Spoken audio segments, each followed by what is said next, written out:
Hey, what's up, everybody? If you're enjoying the video, please hit that subscribe button and give a thumbs up. And don't forget to ring that notification bell so you don't miss out on any future videos. It really helps support the channel and allows me to keep creating content for you guys. My name is Ji-hye and I once believed that love conquered all. When I married Min-ho 5 years ago, his parents welcomed me with such warmth that I thought I had gained not just a husband but a second family. His mother, especially, embraced me with open arms, calling me the daughter she never had. That spring day began like any other. The cherry blossoms had just begun to bloom, their delicate petals dancing in the gentle breeze outside our window. I had woken up feeling lighter than I had in months. Min-ho and I had finally saved enough for our own apartment, away from his parents' home where we'd lived since our wedding. Freedom felt within reach. But by afternoon everything changed. I found Sumin, my wife of 5 years, collapsed on our bathroom floor, her body burning with fever, her breathing shallow and labored. "Min-ho!" I screamed, cradling her head in my lap. "Call an ambulance. Something's wrong with Sumin." I held her hand as Min-ho rushed in, his face paling at the sight of his wife trembling on the cold tiles. He knelt beside us, checking her forehead. "She's burning up," he muttered, reaching for his phone. Just then his mother's voice echoed through our home. "Min-ho. Ji-hye. I brought some fresh vegetables from the market." Min-ho's attention immediately shifted. He stood up, glancing anxiously between his wife and the doorway. "Mother is here," he said as if this changed everything. "Please call the doctor first," I begged. He hesitated, then said the words that would haunt me for months to come. "Make my mother a meal first. She's been shopping all morning for us." I stared at him in disbelief, still holding Sumin's trembling hand. "What? Your wife is sick.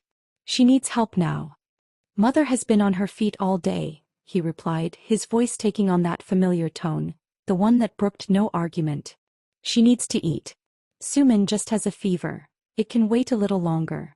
In that moment, looking into Min-ho's unwavering eyes, I felt a chill that had nothing to do with the bathroom tiles beneath me.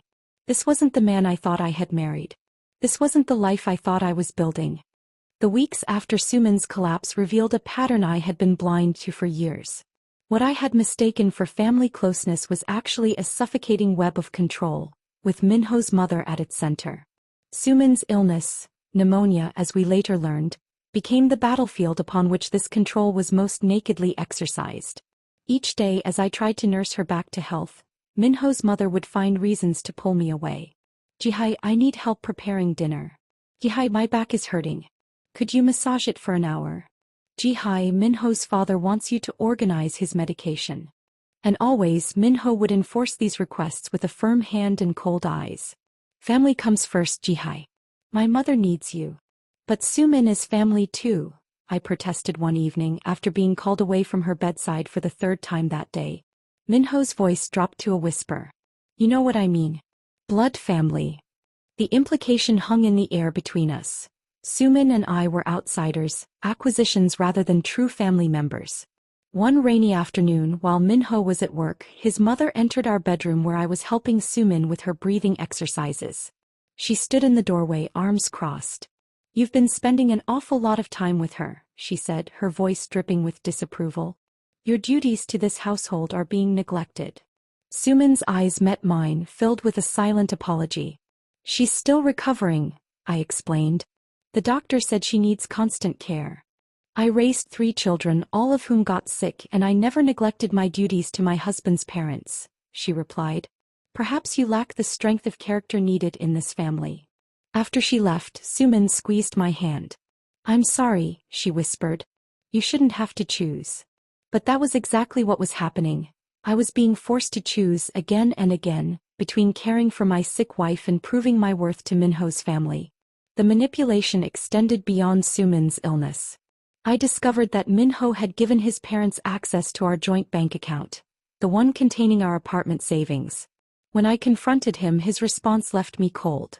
"My father needed a loan for his business," he explained casually. "It's temporary." "But you didn't even ask me," I said, my voice shaking. "That was our future." "Our future is here with my family," he replied as if stating an obvious fact. The apartment was just a fantasy. That night I found an old photograph hidden in Min-ho's desk drawer. Him with another woman looking happier than I'd ever seen him. On the back was written, "To my beloved Min-ho. I'll wait for you. Haewon." When I asked Sumin about it later, she looked away, her face pained. Haewon was his girlfriend before you. His mother didn't approve of her because her family wasn't prestigious enough. I thought he had ended things with her. The pieces started falling into place. The late night calls he would take in another room. The unexplained absences. The emotional distance that had grown between us. "Did you know about this?" I asked, my voice barely audible. Sumin nodded slowly. "I suspected, but I didn't want to burden you. You were already dealing with so much." I felt the walls closing in. Min-ho had never wanted me. He had wanted escape from his mother's control. When that failed, he had resigned himself to a life of quiet deception, keeping Haewon on the side while maintaining appearances with me. And all the while his mother's grip tightened. She began criticizing everything. My cooking, my appearance, the way I spoke. "A proper Korean daughter-in-law would know better," became her constant refrain. Min-ho never defended me. Instead, he began to echo his mother's criticisms as if seeing me through her eyes. The man who had once looked at me with love now regarded me with thinly veiled disappointment. One evening, I overheard Min-ho and his mother talking in hushed tones in the kitchen. "She's not working out," his mother said.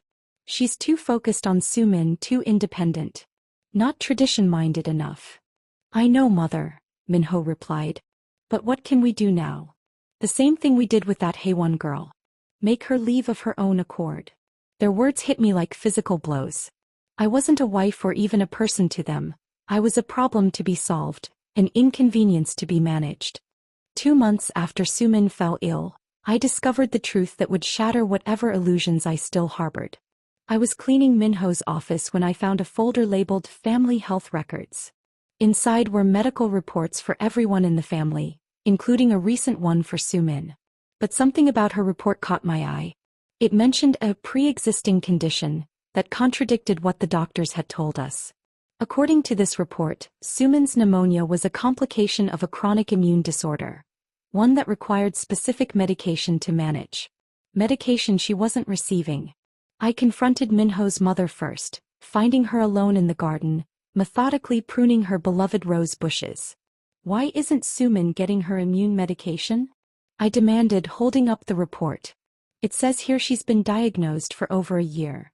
She didn't even look up from her roses. Those medications are expensive and there's no guarantee they'll work. Besides, her condition isn't life-threatening." "Not life-threatening?" I was nearly shouting now. She collapsed. She could have died. Finally, she turned to face me, her pruning shears gleaming in the sunlight. "Ji-hye, you need to understand something.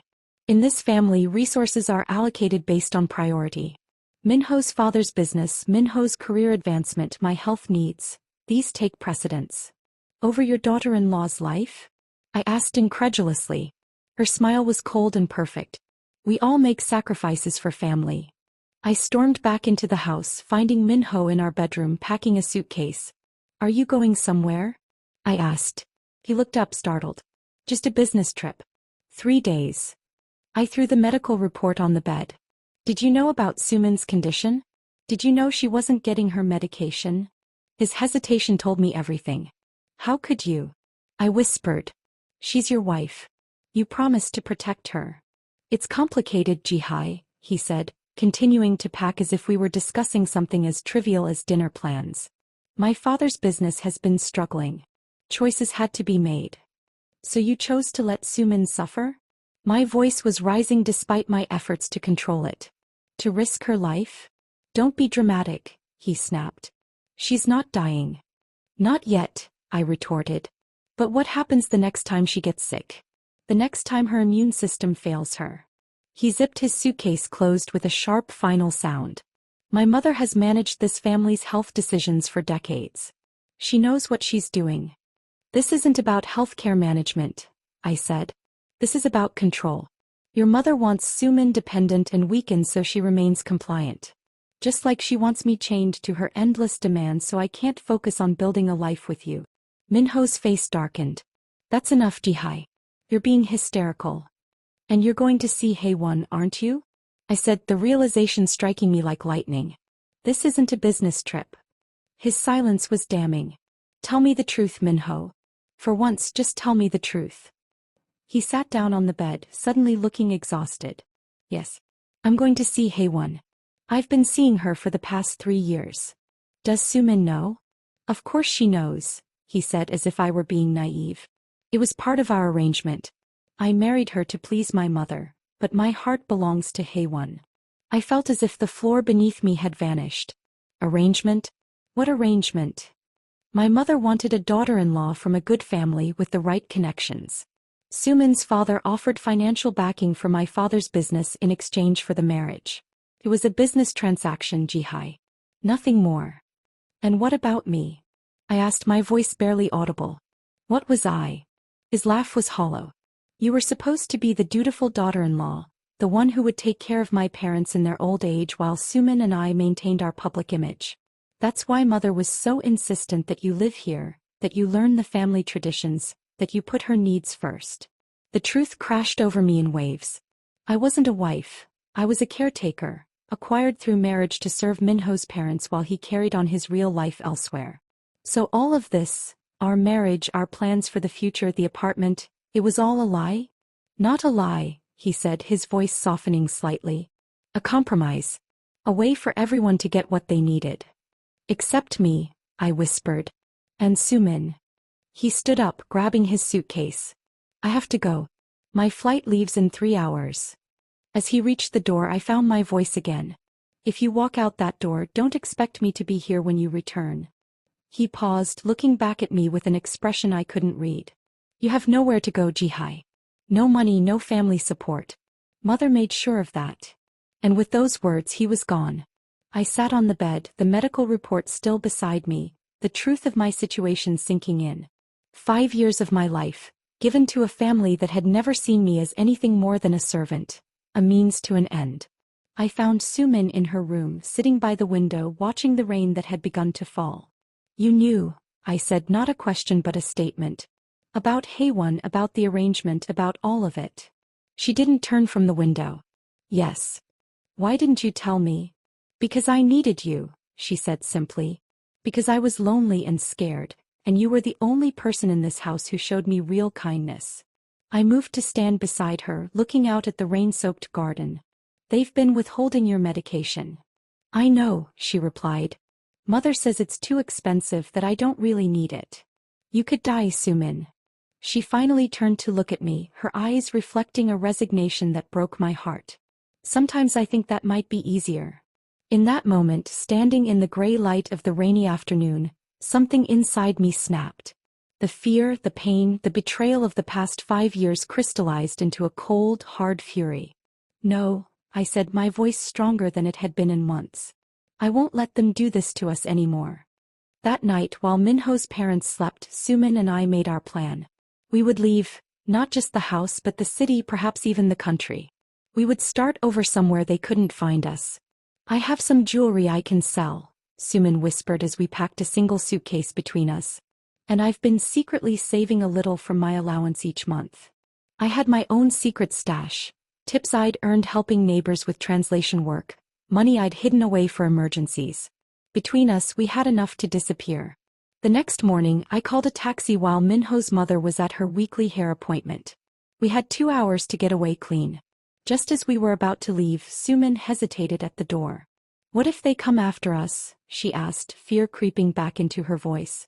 I took her hand. They won't. Minho has Haewon. His mother has her precious son. They'll be relieved to be rid of us. We had just reached the gate when a car pulled into the driveway, Minho's father returning early from his golf game. He looked at our suitcase, at our faces, and understood immediately. Where do you think you're going? He demanded, blocking our path. Away from here, I said, standing tall despite the fear coursing through me. Sumin needs proper medical care and I need a life that's my own. His laugh was eerily similar to his son's. And how will you manage that? You have no money, no connections. Everything you have came from this family.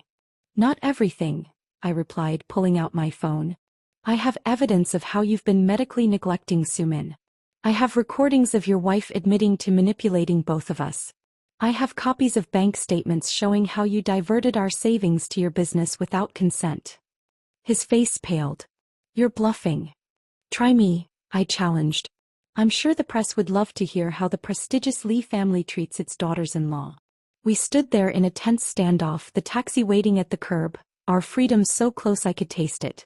Finally he stepped aside. Go then. But don't come crawling back when you fail. We rushed to the taxi, hearts pounding. As we pulled away, I caught one last glimpse of the house that had been my prison for 5 years. 3 days later we were settled in a small hotel in Busan, planning our next move. Sumin was already looking better with proper medication, her eyes brighter, her smile more frequent.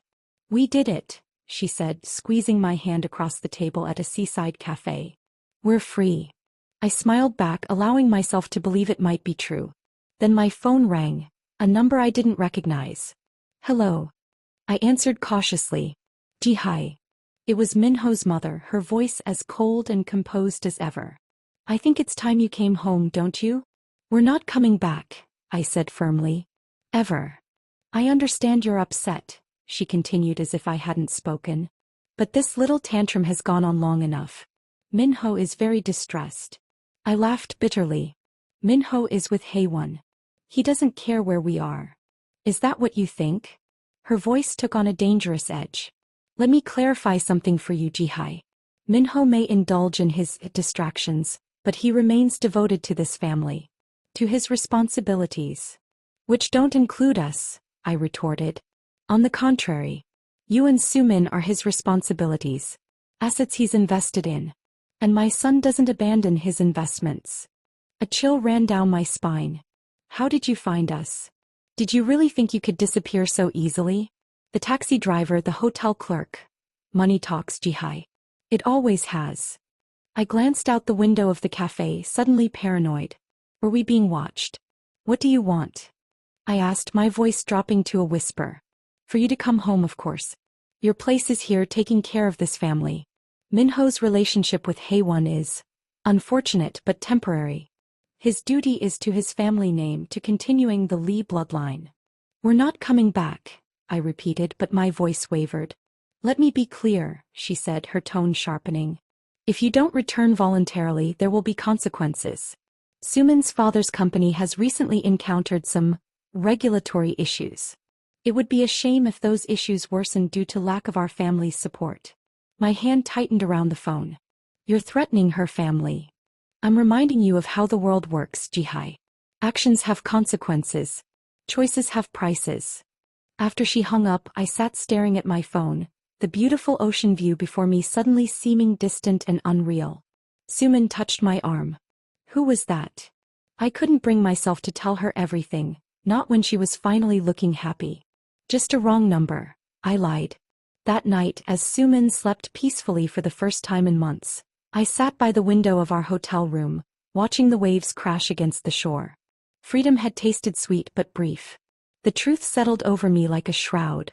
We hadn't escaped. Not really. The Lee family's reach was long, their influence pervasive. They would never let us go. Not because they loved us but because we belonged to them, possessions to be managed and controlled. I looked at Sumin's sleeping form, her chest rising and falling gently. She deserved better than a life lived in fear, better than being a pawn in the Lee family's power games. In that moment I made my decision. We wouldn't run and we wouldn't return. We would fight, not just for our freedom but for justice. The next morning I made 2 calls. The first was to a journalist known for exposing corruption in prominent families. The second was to a lawyer specializing in domestic abuse cases. As I hung up from the second call, my phone chimed with a message. From Minho. It contained only a photo.